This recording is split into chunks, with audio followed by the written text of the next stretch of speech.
Sometimes I'll read the description of a film and I just know instantly that I am going to love it. And I can say with absolute confidence that this was definitely the case with Fade to Black. This is the 1980 film directed and written by Vernon Zimmerman, and I'll read out the short description on IMDb. It's a one-line plot summary, and I think it sums it up pretty perfectly. There will not be any spoilers in this, I don't think, but if I do decide to mention a spoiler, I will give you warning. But this is not a scripted review, this is just me talking ceaselessly about something that I'm very much enjoying. So from IMDb, a shy, lonely film buff embarks on a killing spree against those who browbeat and betray him, all the while stalking his idol, a Marilyn Monroe lookalike. So there are several things that kind of made this jump out at me. First of all, it's about a film buff. As a film buff, I love films about film buffs. And the fact that it's a comedy horror is a fantastic combination. I love horror, I love comedies. When a comedy horror is done right, it's amazing.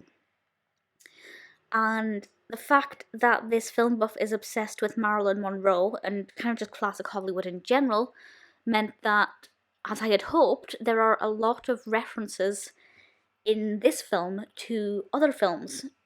And some of those include films of the golden age of Hollywood, and I love them. And there are a lot of references to some of the more obscure horror films, some of which I've seen and could get the references. Some of them I need a little bit more knowledge, and I'm going to work on those films that I haven't seen.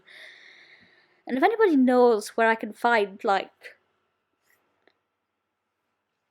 a list of all of the films mentioned or parodied or featured in this, that would be brilliant. But this film buff,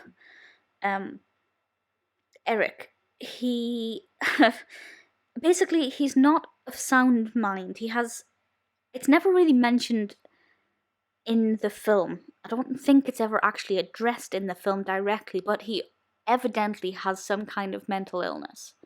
I'm not sure which. Maybe the fact that it wasn't really mentioned means that it's open to interpretation.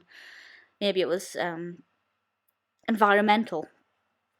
And he becomes obsessed with this Marilyn Monroe lookalike, and when things don't go his own way, he starts to turn to his favourite films, namely his favourite horrors, and begins reenacting some of these films. As the IMDb description said, he goes on a killing spree. I wouldn't have described it as a killing spree. Certainly there are multiple deaths, some of which are very, very gory and graphic, and I loved that. It's rated R on IMDb. I'm not sure what the British version of R is. I assume it would be an 18.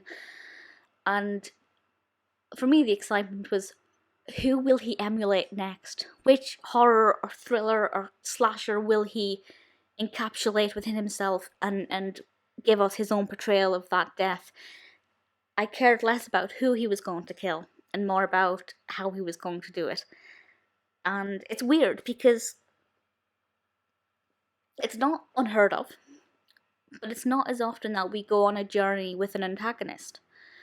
So to be on this journey with him, you're kind of on his side, even though you know as a viewer that that is absolutely not supposed to be the case. You should not be rooting for the guy who's committing murders and the way he treats one of his family members. Well, it's despicable, but it makes for fantastic entertainment when you're watching it. It's just so thrilling and beautiful, and I won't spoil the ending by telling you what happens, but I will say I was very satisfied with the ending. I thought it was a very poignant ending and it worked very well.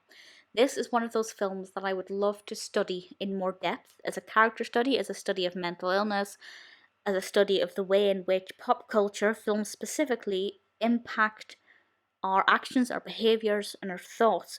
Oh, there was a scene in was it a barber shop or I think it was a barber shop, and that scene shocked me because it was so in your face. So if you watch this film, just bear that scene in mind. It's very powerful.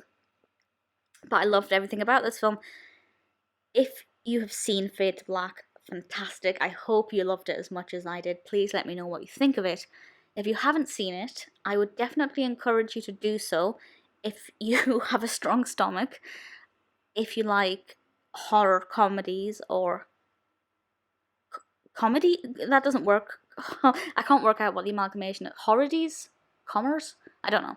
If you like that combination, you will love this.